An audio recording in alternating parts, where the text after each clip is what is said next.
Welcome back, Roster Wars. For you, it might have been days, it might have been weeks or hours. For us, it was mere minutes. We are back to talk defensive backs. Again, your host, Corbin, along with Ross. Let's hop right into it. No need to waste time with the banter. We got four guys we're talking about today, and that is Travis Hunter out of Colorado, Malachi Starks out of Georgia, Nick Amanwari out of South Carolina, and Xavier Watts from Notre Dame. So, couple safeties. We got one quarterback slash wide receiver on the docket. But before we get to that, how did we do last year, Ross? Did we talk about who are our sleepers and how did they pan out? We done well last year, so we talked about three guys: Cooper DeJean, Tyler Nubin, and Quinion Mitchell. Both contributed last year, I would say, to different levels. The way we had them ranked. So me, I had Cooper DeJean number one, Tyler Nubin two, and Quinion Mitchell three. Corbin, you had DeJean one as well, Quinion Mitchell two, and Tyler Nubin three. And Tyler, slightly different, Mitchell one, DeJean two, Nubin three. So a lot of words there, but basically we're all great because I think DeJean seemed to be do very well. Maybe not fantasy wise last year. Towards the end of the year, he was very good and a good contributor for the Eagles. Obviously, made big plays in the Super Bowl.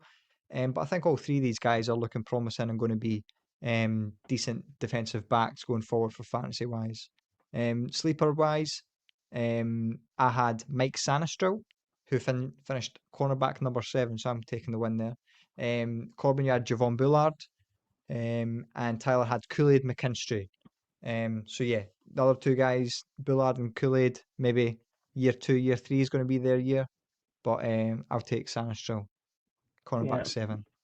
Not yeah, bad. that Mikey Sanistro one was a good one. And he's actually, I think he might be closed down now, but he was up for bid. So a 1 year wonder for whoever his original team was. But yeah, I mean, with these defensive backs, like I do like to go after safeties more. I mean, it's no secret that safeties are a more valuable position than cornerback. So I tried to, we've got a couple of like Will Johnson and Jedi Barron, who are, probably going to be first round picks in the NFL draft. But we got a couple of safeties on here, and I think that they are going to be a little bit more valuable when it comes to our interests in roster wars. So we already talked about Travis Hunter a little bit as a wide receiver, but I just wanted to briefly touch on him as a cornerback because that's an entirely different conversation, talking about him as a quarterback in our circles as opposed to a wide receiver where, it just came out recently that he said that he wants the chance to play on both sides of the ball 100%.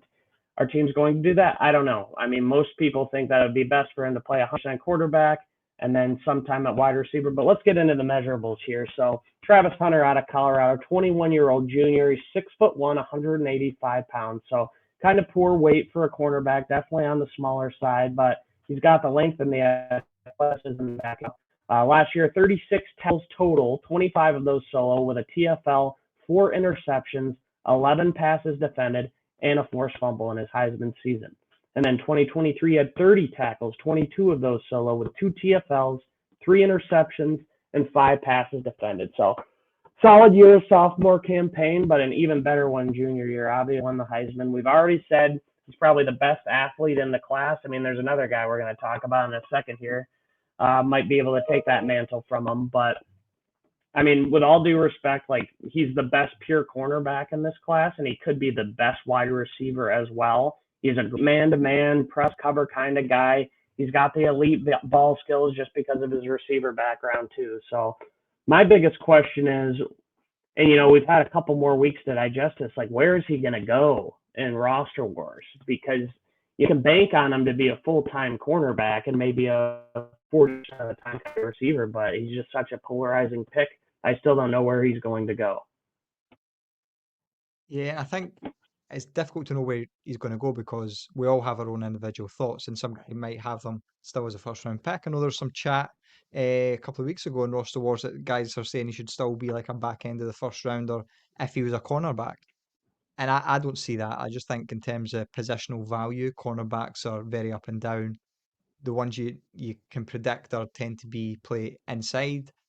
So from that side of things, I think you're relying on the wide receiver aspect of the production.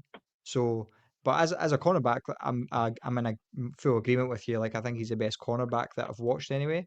Yeah, the athleticism. He's very sticky in coverage as well in general, and you can see he's just got natural instincts to be a football player. So like some NFL team's going to get a great player, and I think it may be looking more likely to be the Browns. There's been a lot of chat Yeah. around that. They were at the Colorado Pro Day, stuff like that, hanging around them.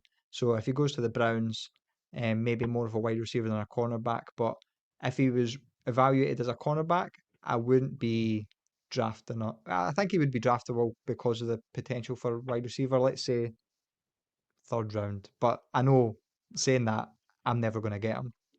Yeah, that's what I was thinking too. I was just thinking third round because, like, for me, like, I remember I got J.C. Horn. He was like the 8th overall pick in the NFL draft. I got him in the 7th round, and so in my opinion, like, it's like, wow, like, the best of the best outside cornerback prospects are going at the very, very tail end of the draft. But then you got this guy who's got potential to be a receiver too. So I feel like somebody is in love with him and is going to take him, second round or something like that. For me, like if I'm looking at a couple of guys in the third round and I was like, that could work out, yeah, I would probably pull the trigger on him.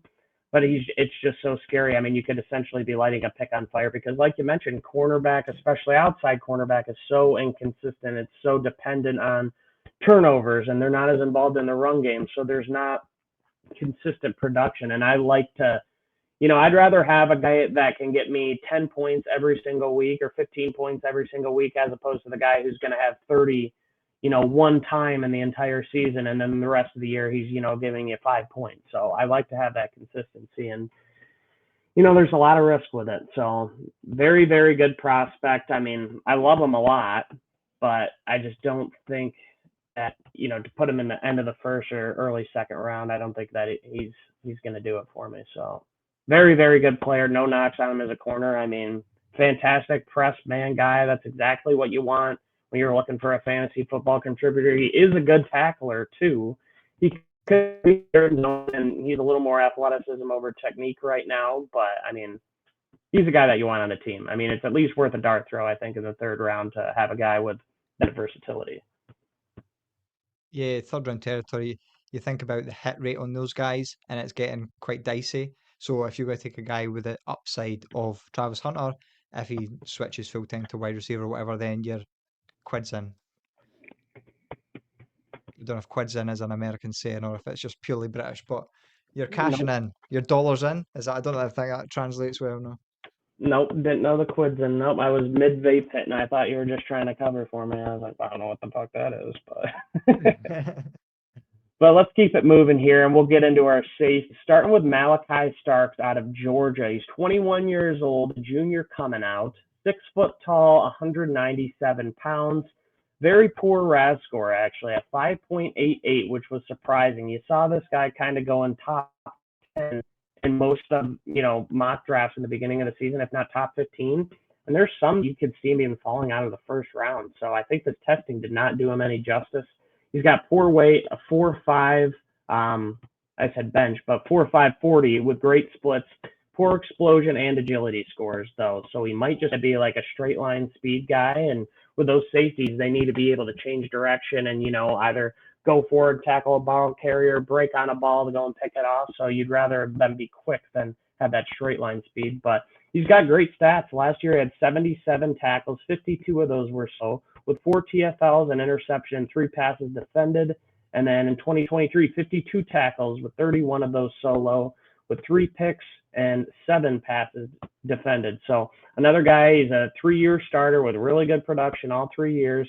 I just think he's more of like a free safety. You want him off the line of scrimmage. And when it comes to fantasy contributors, you closer to the line so they can get involved in the run game a little bit more. Yeah, I think he's one guy who's maybe a better NFL player than a fantasy producer anyway. Like you said, he's maybe going to be playing deeper. That's where he played in college most of the time. And he's more like you talk about the RAS score. I'm not that bothered about safeties and their RAS score. Obviously, if they can't play very well, then it's concerning. But I just think of guys like Brian Branch and then Tyler Newbin last year as well. Both had like terrible scores, but Branch in particular, very, very good player, and a fantasy star as well, actually. But Starks, I think he's an intelligent player, and I think a lot of his value comes from maybe more of the intangible stuff, like a leader on that Georgia defense, who's just loaded with NFL stars. Um, when he's playing deep, he's always got his eyes on the QB and coverage, and he can sort of read where the play is going and sort of anticipate and try and get downhill a bit quicker. I think he had a lot of good coverage snaps as well, and like I said, that's where he's going to be primarily used. And I think that the sort of speed doesn't quite show up. So I don't think he's got that elite recovery speed. But again, I'm not that concerned for a safety. I think if you're a cornerback or if you're playing inside, like a slot cornerback, then you definitely need it. But yeah, maybe not as much for safety. Some concerns, I think, in man coverage, he's quite poor. Falls a lot for the sort of the head fakes and the double steps, Mhm. and yeah, a couple of times as well. I think it was specifically the Alabama game. Like he was just getting pinned by like a wide receiver. Like he was unable to break free from the block, which is maybe concerning. But I think you'd maybe want him playing a bit more off the ball and deeper, and he could use his range to come up a bit more and his intelligence to Mhm. make plays on the ball. Yeah. Yeah, I mean, I agree with you. I think that his coverage skills are very sad. Like, maybe not as much, but most of the time, if you're, in a three deep look, I mean, you're the deep safety, you're playing zone covering, you're that center fielder out there. So, I mean, when it comes to his quickness, he didn't test well, but you see it on tape, like the change of direction, like he's really quick to drive on a ball carrier. So, I mean, he's got a good motor. He's flying the ball. He's making plays all over the field. So, like on tape, like I didn't really see those testing numbers show up. I thought he was a great looking athlete, but my concern with him is he's very hesitant tackler. And Yeah, yeah. sometimes he'll over pursue to take the wrong angle. And, when he's coming downhill, he's just a little aggressive and he over pursues and then the ball carrier's ducking by him. So, especially versus some of the bigger running backs, you could see him just kind of break down and not like launch on these guys like you want to see, a good tackling safety do. I didn't see him really miss tackles, but he, wasn't really getting him down by himself all the time either. So, smaller shady as well. So I just don't think that he's going to be the most impactful fantasy player. The one good thing that I say in his defense is he's probably going to be drafted in the first round. And those guys are very likely to start year one, if not year two. So he should be seeing the field more often than not compared to some of these other guys that we'll talk about, maybe second round kind of guys. They might just be a stash and wait for the next year. So I think he could have an immediate impact on the field depending on where he goes, but he does need to improve as a tackler. And that's probably the most concerning thing, in my opinion, just because I want safeties who can tackle on my fantasy team. Yeah, I'm glad you said that because that's another point I seen as well. I don't think he had like a high missed tackle rate, but like I don't think he was as aggressive and like violent as you want your safety to be coming downhill. Like you said, maybe waiting on guys to team tackle or just maybe Mm, waiting on the running back to contact him first. So yeah, I think yeah he's maybe not the prototypical fantasy stud that you'd want out of a first round safety. yeah. Well, this next guy, he plays with a little bit of a different demeanor, and that's Nick Amenwari out of South Carolina. 21-year-old junior coming out. He is 6'3", 220 pounds. That is a big boy with a perfect RAS score of, and I'm sure you've heard of it. He's the most insane athlete next to Travis Hunter coming into this draft. He's the combine warrior, a perfect RAS at 10, elite size of 4.3840 with elite splits, elite explosion, no agility scores, I should mention though. And last year he had 88 tackles, 57 of those were solo with 3 TFLs, 4 interceptions, 2 were returned for touchdowns. And then in 2023, 71 tackles, 47 solo, 2 interceptions, and 8 pass defended. So another guy, 3 year starter with all production all 3 years. Obviously, his athleticism is off the charts. He is more of that strong safety kind of guy. So in theory, he should be a player, a guy that everybody should want to get on their fantasy team. Do you agree with that? Yeah, absolutely. I think he plays in that sweet spot that you want. He was a linebacker in high school as well, so I think that's maybe more of his role in the NFL in terms of the area of the field you want him in. And you've seen a lot of guys sort of convert from DB to linebacker as well. So yeah, I don't know if that's in his future, but he definitely plays in that area of the field. And like he's got that elite athleticism. Like you see it on the field as well. It's not just a combine warrior. Like he's flying around the place, and he's very physical. He's dealing big blows. He's almost the polar opposite of Malachi Starks that we just talked about. Like he's just dealing punishment to guys, and I think he really shines when he's trying to take on blockers as well. I think he sort of loves contact, and he's ready to engage with guys and be a bit more violent.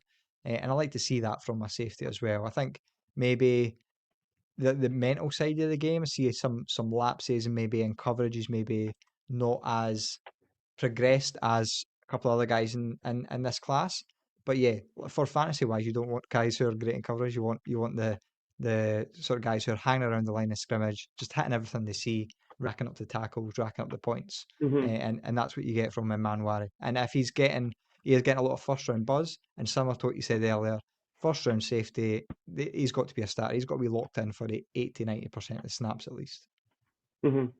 Yeah, I mean, I like him. Like he fits the mold of what I want in my strong safety, and especially when it comes to fantasy, like he's probably the best tackling, run stopping safety in this class. I mean, you do see those violent tackles, popping running backs, making them pay. I do want to mention this before I forget it too. I feel like a lot of his more violent, like highlight reel tackles were against not defenseless receivers, but guys that were just stopped, like he knew he could pop them. But when you get a bigger running back at a full head of steam, he is a little bit more hesitant, and I don't blame him, but I don't think he has that like craziness about him where he's just going to like lunge in there without, any regard for safety, which, you might see as a good thing. But I do like those safeties just be unrelentless and punishing. Like I've seen it in Quandre Diggs, Brian Branch. Like, I mean, there's a bunch of other guys too. They just make the play and they will knock you the fuck out no matter how big you are, who you are. They're just going to do it. So, but again, he is really, really good against the run. Best in this class in the safety department, in my opinion. He's got good ball skills too, but there are lapses in judgment and coverage, which is where you see him lose at times. That can be coached up. He is a little bit more stiff in his movements too, so I thought it was kind of curious he didn't do any of those agility drills.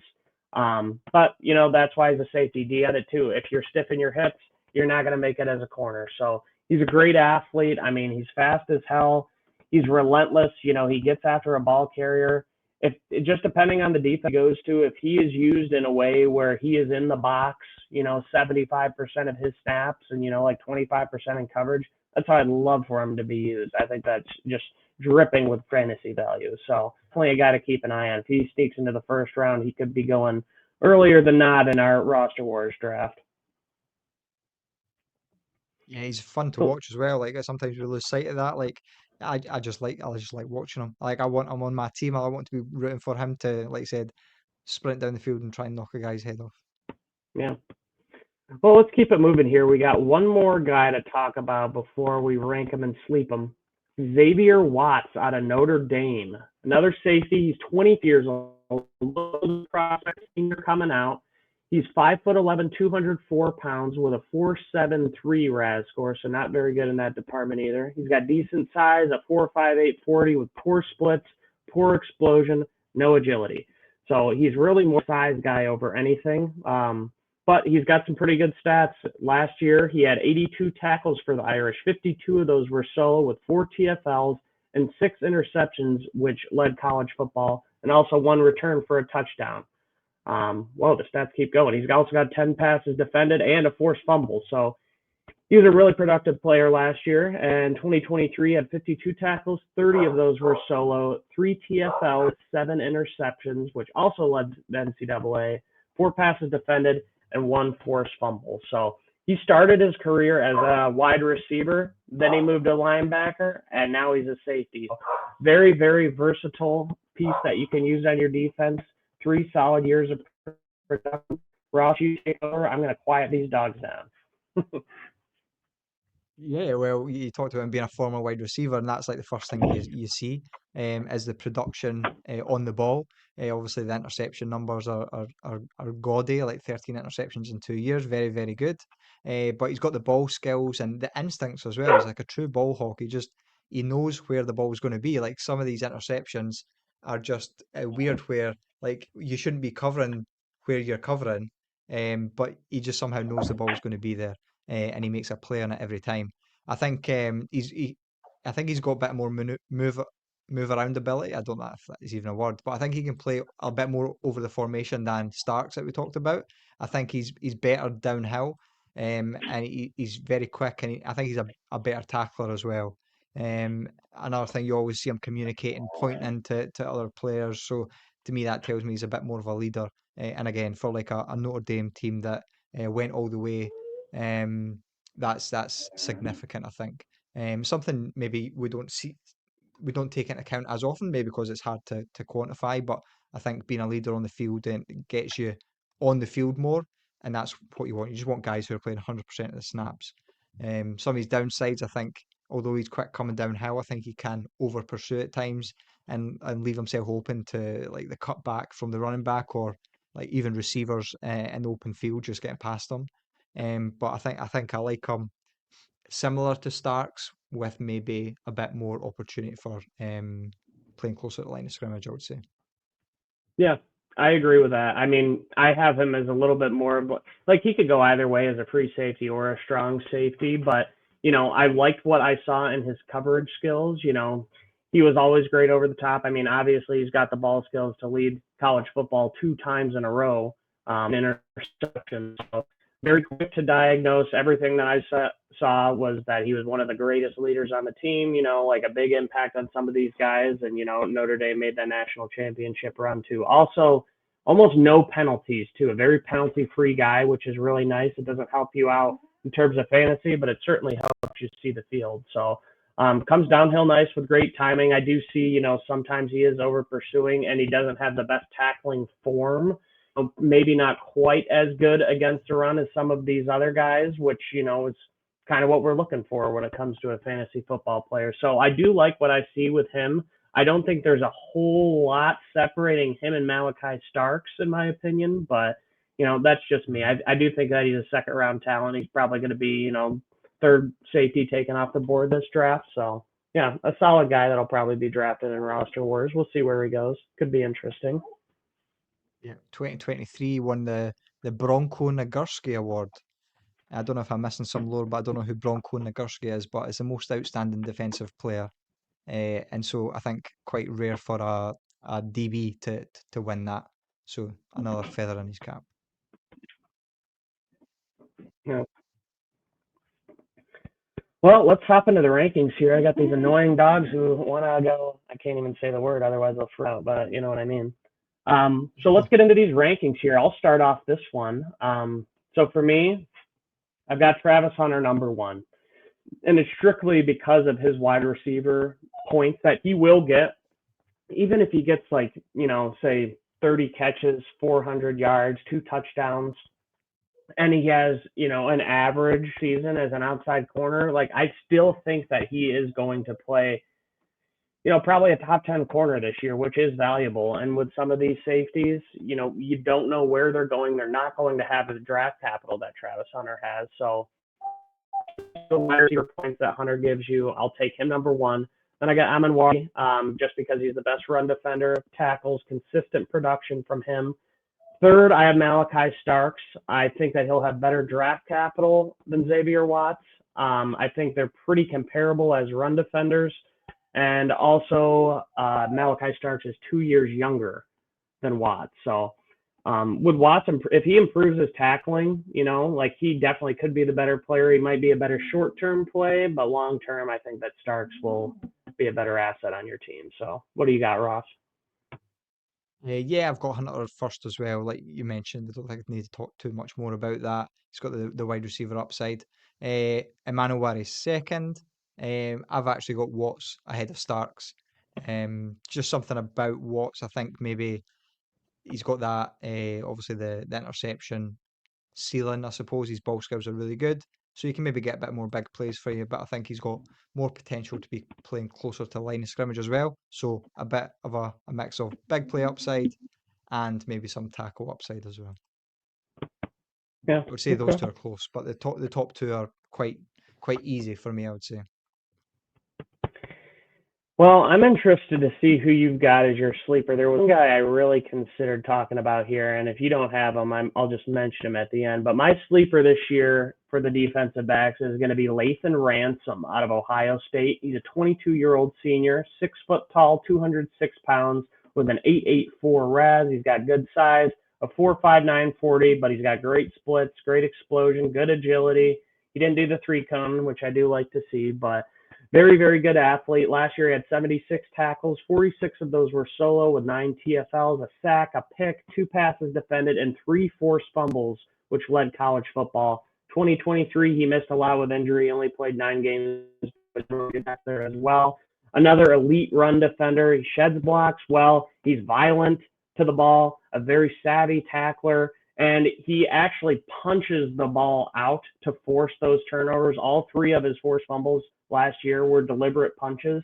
So he really has a knack for knocking that ball out and causing turnovers, and defensive coordinators are going to love that. I have a feeling he's going to see the field very, very soon in his career. You can line him up deep in the box, nickel. You can use him in blitz packages. He's a very, very versatile defensive back. I do think that he has room to improve in coverage, which is kind of, the bar. You want your safeties to be able to cover, and he can, but I feel like you're going to want to move him around the field almost in like the star role that Brian Branch had at Alabama, just kind of moving him around your defense. So maybe not the best path to consistent production and playing time. Sometimes you see against some of these shorter, quick, shifty receivers, he can struggle against them. And, the biggest knock is his injury history. He broke his leg in 2021 and then he had Liz Frank in 23. So, yeah, I'd like to see where he goes. But, traits wise, he's got what you're looking for. And, that big run stopping safety that you can kind of move all over and use in different packages. So, Lathan Ransom from Ohio State is definitely a guy to remember. And don't let me forget my secondary sleeper if you don't pick him. I'm going to take a secondary as well since you're getting secondary. I love this DB class. Like I keep finding guys who I really like. But I'm going to take a cornerback for my sleeper. I'm Okay. going to take Jahdae Barron. Now I don't like cornerbacks, to be honest. I don't like playing them in fantasy. I don't like spending any money on them. But the one guy who may be an exception in this class is Barron. Similar to Sanistro last year, like the way he plays, the area of the field that he plays in is going to get fantasy production. He's 5'10", 194 pounds. His RAS is 8.62, and he's going to be a first rounder as well. Some guys projecting him top 10, but we'll see where he goes. A lot of people like him as the nickel corner. He played outside in college, in 2024 anyway. But that nickel designation is an absolute sweet spot for fantasy production at cornerback. And he's got proven tackle production in college as well. Last 3 years, 78, 60, and 67 tackles. And over the 3 years, 136 of them were solo as well. I think he started his career at safety, but last year, like I said, playing outside, 67 tackles, really, really good production. And he's a good player as well in general. So I think he's obviously guaranteed maybe more snaps for being a first rounder, but I think he'll stay on the field and be a good contributor as well. I just love his profile, like I said. I don't normally like cornerbacks, but if there's anyone I'm willing to maybe give a seventh rounder for, it'll be Barron. Yeah, he's my CB1 in this class. I just love those physical man-to-man cover corners, and he's got it. He's a great tackler, physical.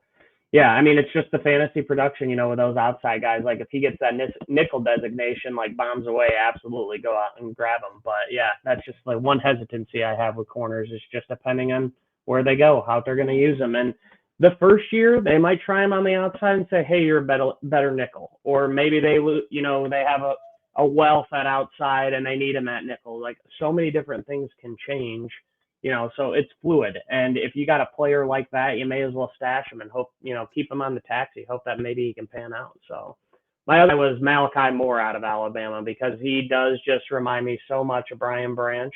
He filled in that star role for Brian Branch when he left Alabama. Just look at his highlight tape. I don't have like the stats and everything on him, but I'm seeing him right. Like he was kind of nowhere, and I've seen him rose to, second round consideration. Third round. So he's like a day two guy, and he's another versatile piece that teams can just move around and use him where they see fit. He's a football player, and everybody wants a good football player. They don't need these foo-foo diva cornerbacks. He's not that at all. He's going to do whatever job you ask him to do, and he's going to do it well. My guy was Andrew Makuba out of Texas, who's just like a big play guy, flying around the field, interceptions, big hits, great fun to watch. I just think I talked enough about sort of deep safeties, so but I really like him as an NFL player, and I'm maybe get him on my fantasy team as well. Yeah, I love Makuba too, like just more as a free safety. Like I don't know about fantasy wise, but I mean I love the player absolutely. He's just a ball hawk out there, flying around. Kind of reminds me of Kirby Joseph. But yeah, that was a good one. Yeah, I know. I saw that. I can't believe it, but too rich for my blood. But whoever got him, good luck. I do love me some Kirby, but that's gonna do it for defensive backs, guys. Thanks for tuning in. And next week, you've all been waiting for it. We're covering running backs. You're not going to want to miss one. We got too many to talk about. So I'm ready to see those sleepers. It's going to be a fun one. Best for last. Looking forward to it. Thank you very much. And we'll see you next week. See you guys. Bye-bye.